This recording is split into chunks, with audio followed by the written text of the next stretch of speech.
So our first question today, as mentioned, is from Richard. And what he's looking for, and you can see the circles on the Stochastics K down here. So he's looking for these hook patterns, right? Or basically kind of these pullback and hook patterns here, right? And so we're looking for hooks in that direction of the percent D, right? Of the MACD percent D, right? So let's see. This chart is on this is a daily chart. So let's see here. Let me give credit where credit is due. So this pattern, this comes from a book, Linda Rask's book called Street Smarts. And so, if you're looking through, if you're finding, trading ideas from books, I think the vast majority of times they're always on a daily chart here. So, so I wouldn't expect this really to apply to an intraday. All right, so with that in mind, let's minimize this. All right, so I already have the stochastics on here, and there is a setting difference. So Richard had kind of back engineered the settings here that Linda was using. So the period D, or sometimes called percent D, depends on what charting platform you're using there. But the D is a 10 period, the K is a 7 period, and the smoothing is bumped up 1 to 4. All right. So, and of course you can see that on my NinjaTrader chart there, 10, 7, 4. All right. So the K is in red. All right. So the faster moving K is in red, and that's where we're looking for the hooks. And we actually happen to have one right off the bat. So there's our down hook, and the D, we can see that the percent D in blue is definitely sloping down. And let's see here if I can find a hook when it's sloping up.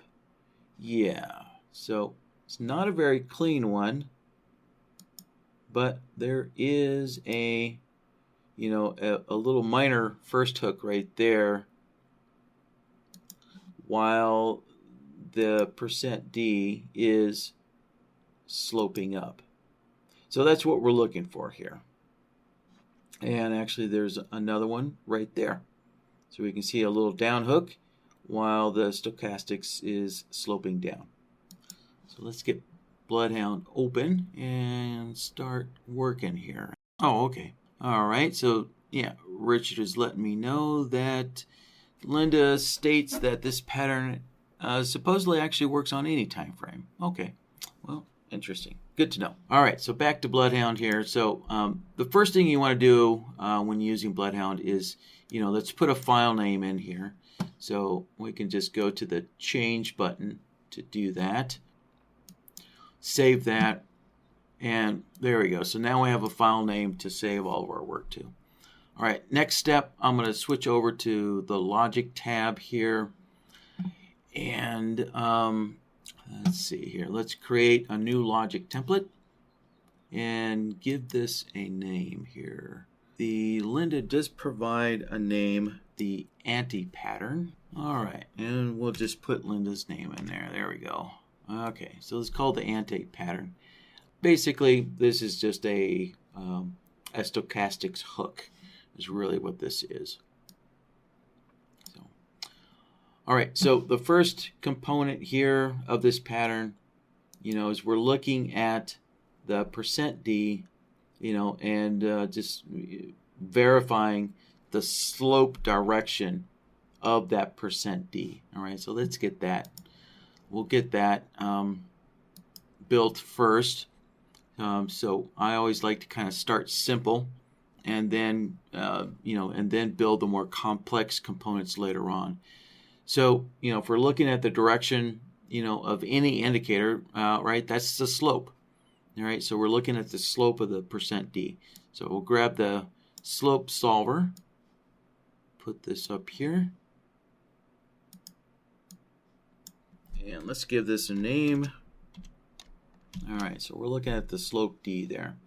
Let's see, just get my numbers again. So 10, 7, and 4 is what we're looking for. So let's go to the input and change our indicator from the SMA. And we're going to change that to the stochastics. All right, there's our stochastics. So now let's go change these values here. So 10, 7, and 4. And we're looking at the %D plot. So that's already selected for us. So click OK. And I should have connected that in. And there we go. So pretty straightforward, right? So when the blue line is sloping down, right, we're getting a short output. And if the blue line, right, the %D is sloping up, we're getting a long output. Pretty straightforward, right? So basically that's our kind of trend, stochastic trend filter there, directional filter. All right, so we have that. And let's see, next thing is we are looking at the %K. And so to get this hook, the %K, or the red line, has to be sloping in the opposite direction, right? Sloping against the %D. So as you probably have realized, this is going to require a bunch of slope solvers, right? So let's grab another slope solver there. And actually, I'm going to save myself a little bit of time, and I'm going to go over to the solvers tab here. So let me remove that slope solver, and I'm going to select the one that we already have, right, the Stochastics D, and make a copy of it. Let's make a copy of it there.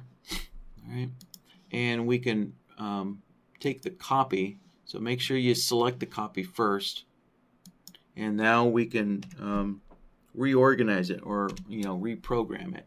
So now we're going to have this slope solver look at the %K, and let's go into the indicator here, and now we're going to select the %K, right? And then you'll notice that my periods are already set up for me, so I don't have to change the periods. I just need to change the plot, switch that over to the K plot, like so.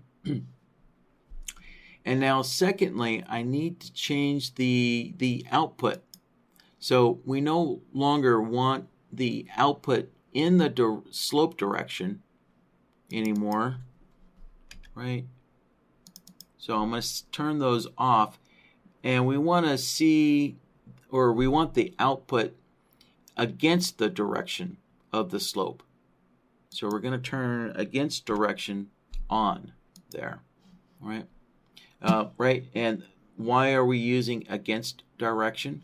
Well, because we want the output. So for example, right, we're looking for a short output because the %D, the blue line, is sloping down, right? But the K is sloping up. So we need to switch that output from a long output, because it's sloping upwards, right? Normally it'll give us a long output, right? The red line would give us a long output because it's rising or sloping upwards. So we want to basically reverse that output from a long output to a short output, because our signal is supposed to be a short output. Okay? And so let me also just grab an arrow. So there we go. So that's why we're using against direction, to reverse that output there. All right, so we have this solver here, so let's put that on the board. So I'm going to switch back to the logic tab, and then go to my solver nodes, and now go to existing nodes. And there's that new solver I just made, right? The stochastic K.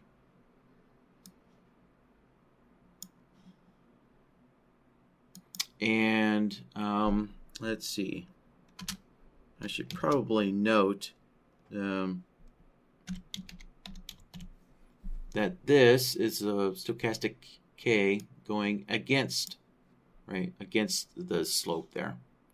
So if we connect this in like so, right? So we're looking at the slope of the red line, right? So if the red line is sloping down, we're getting a long output, right? So the output is in the opposite direction of the red line slope. So now when the red line slopes up, we're getting a short output, right? Because we're expecting a short trade. So when the stochastic, so when the K line is moving up, we need to reverse that output. And so there we go, sloping down. Now, so let's see here. So the next step is we're looking for that reversal point, right? That hook there is actually the a change in direction or a reversal point. And so technically what that's called is an inflection point. So we're going to use the inflection solver to find that inflection point, right? That inflection point there. So let's connect that in.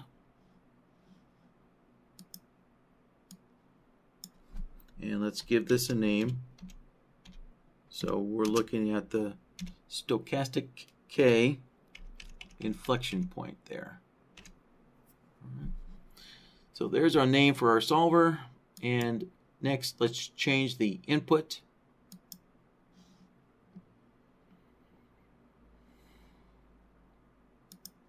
So there is our stochastics.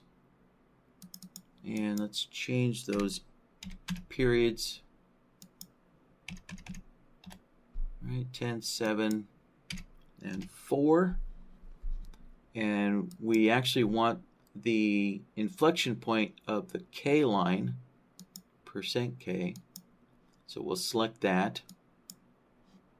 There. All right. So now, if we look at all this, right, there we go. When the red line, right, inflects upwards or reverses upwards, we're getting along. And when it K line, right, inflects downwards or reverses downwards, we're getting that short signal right there, right?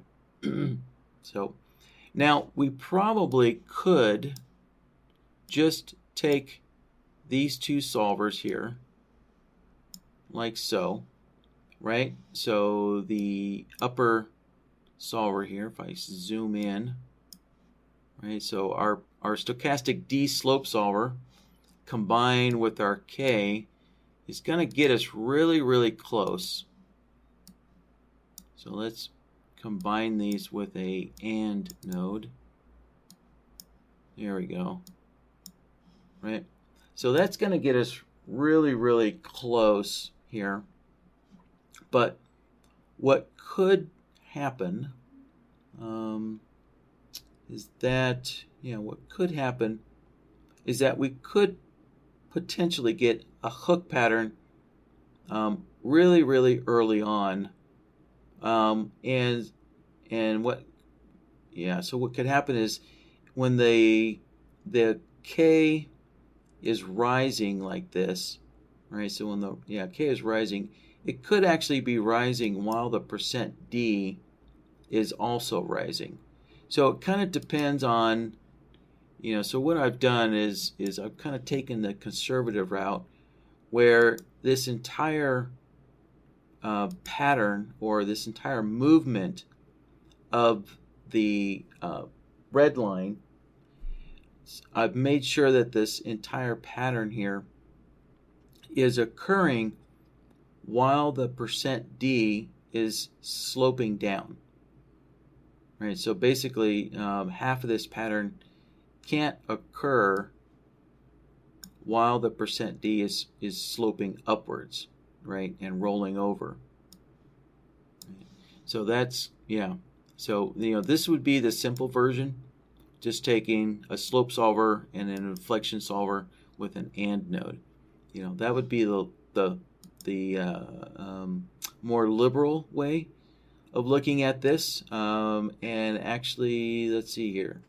Yeah, so here's kind of an example right here where we get a long and a short signal right next to each other, right? And that's probably not the intent that's wanted here, right? And that would be because, right,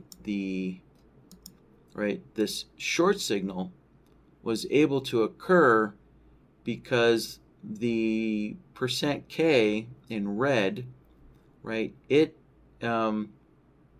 started its hook pattern while the percent D was rising, right?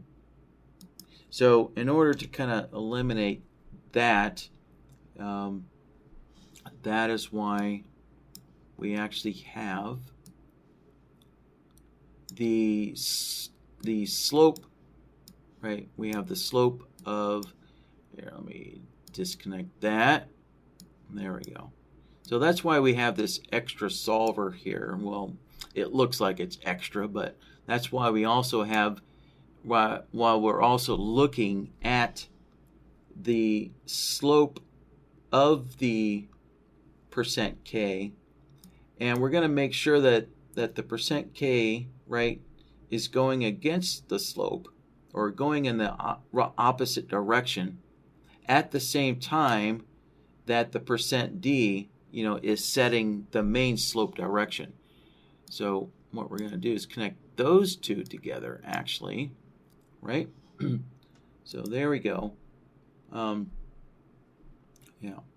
So here is, right, the percent K,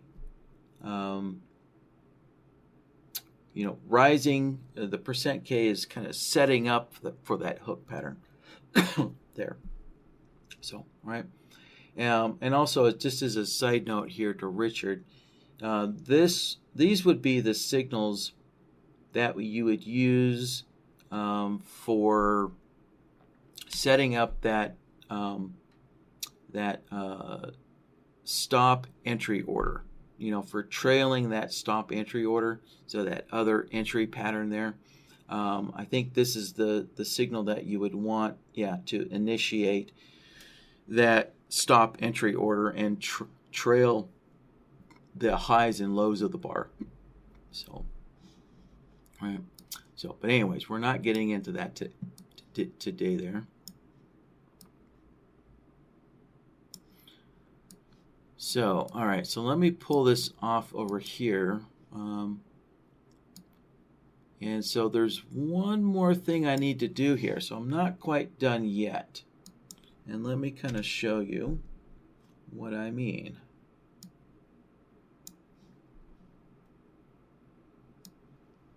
Right. So let's focus on the circled area here. And let me kind of show you the inflection point. Right. So keep in mind this arrow.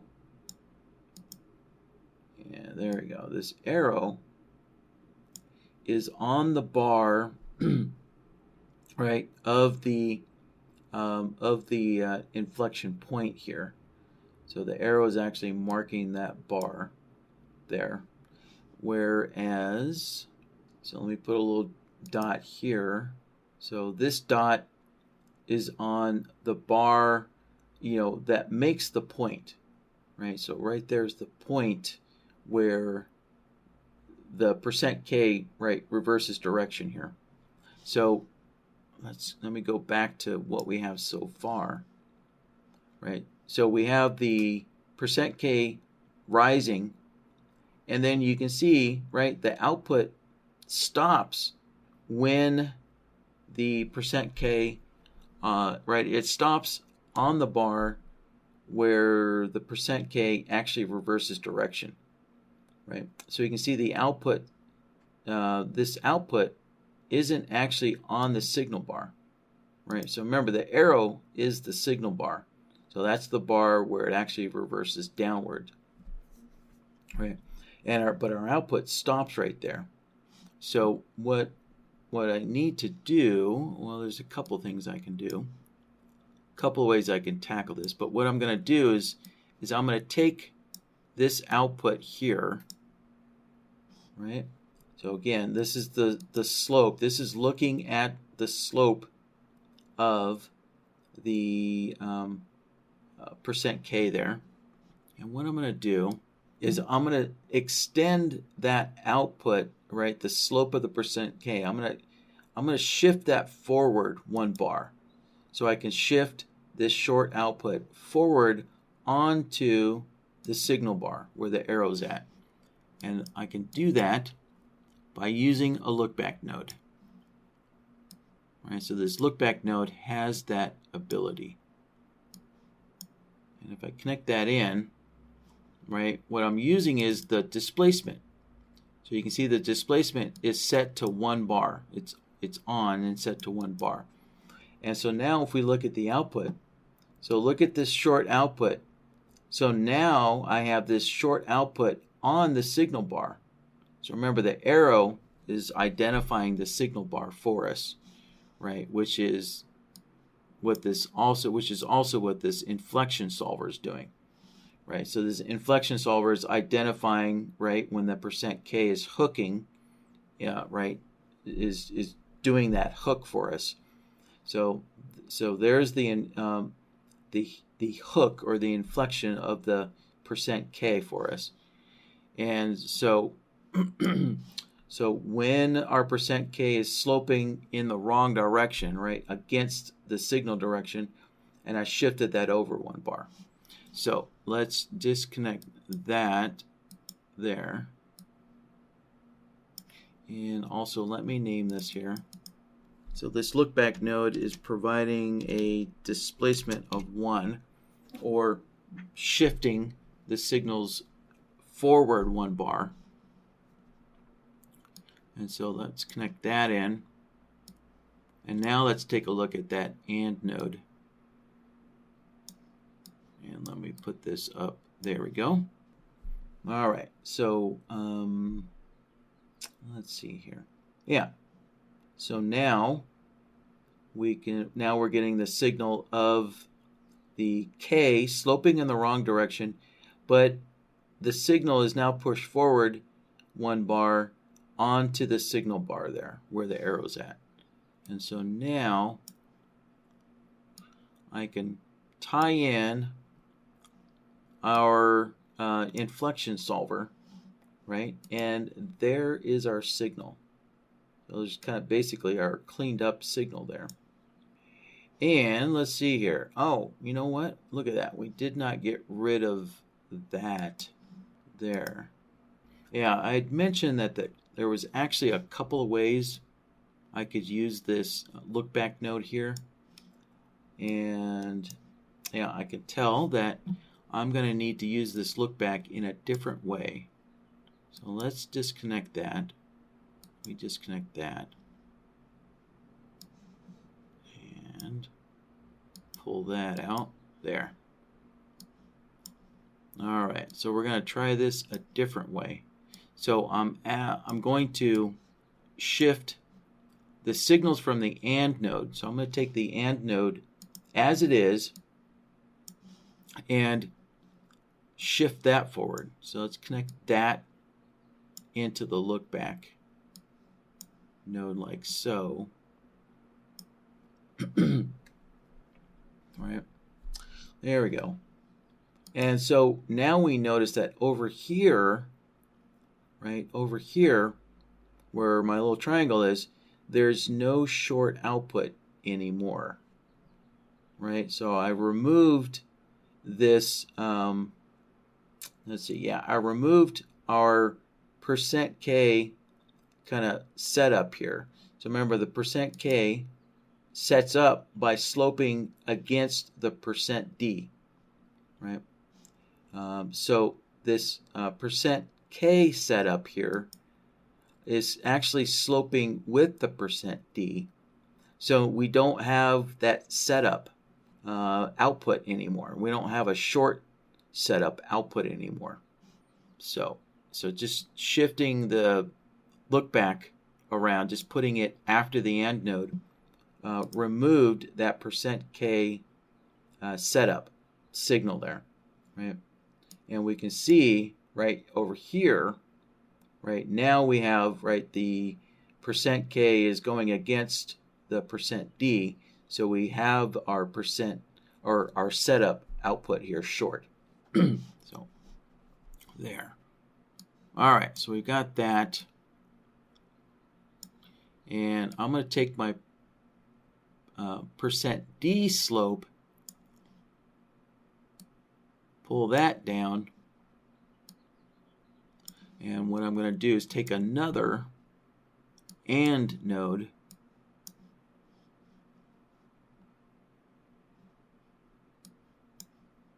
all right, so I'm going to take basically the setup.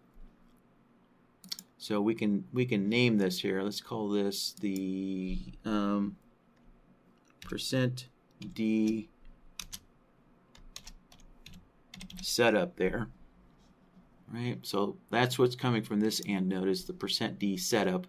I'm sorry, the %K. There we go. Let's get this right. The %K setup. Oops, changed the wrong one.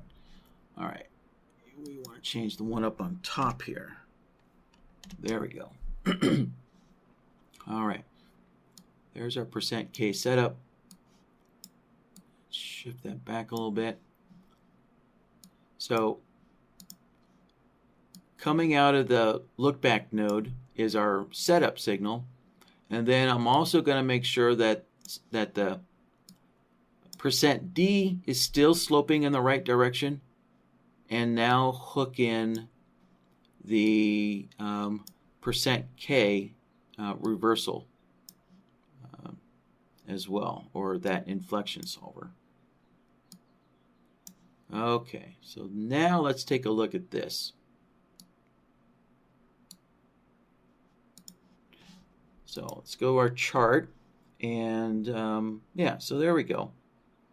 All right, so at least we got rid of that short signal, and it just so happens that our %K hook did occur when the stochastic is still sloping up there.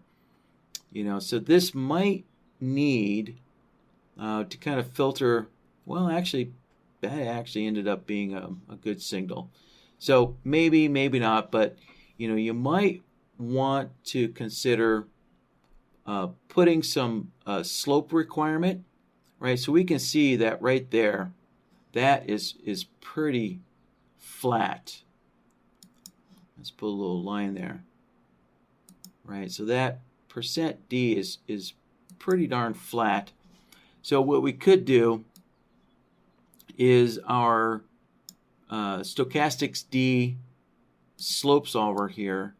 You know, you might consider putting in a slope amount, right? So you can use the max slope and min slope, and you know, maybe put in just like a fraction of a tick of slope there. Actually, sorry, since this is an indicator, we're looking at the slope of the stochastics, which has its own scaling, right? The stochastic runs in its own subpanel. So if an indicator runs in its own subpanel, you don't actually measure those indicators in ticks, right? Ticks is for price, for indicators that run on the price panel. So if you want to kind of have a slope requirement for an indicator that runs on the subpanel, such as the stochastics, the MACD, the momentum, the CCI, you know, other indicators that run in their own subpanel, then you want to take, you know, this slope requirement here and change the measurement unit from ticks to points, right? We should change these all over to points. Yeah, to make this technically correct. So there we go. So you might want to put, like, I don't know, a fraction of a point like that and see. Yeah, even that didn't filter that out. So you're just going to have to play around with this and see what's necessary. I don't know, maybe two points is necessary. I'm not sure. Right, so there we go. It did 2 points, got rid of that, but look at that. It also got rid of these good signals as well. You know, so 2 points was clearly way too much of a slope requirement. But you just kind of have to play around with that and see what you like. But I'll just leave it on 0 points requirement there, just so we get all the signals back. All right, and so there we go. So let's go back here. Yeah, there we go. So here is that other hook, and of course, yeah, we got 2 hooks right there within it. So there we go. Yeah, we can see that. Yeah, we're getting basically signals all over the place. All right, so there we have it. So that is our Stochastics %K hook pattern right there. Let's see, Richard's saying that he found that using a slope period for the D of 3 works a little better. Okay, sure.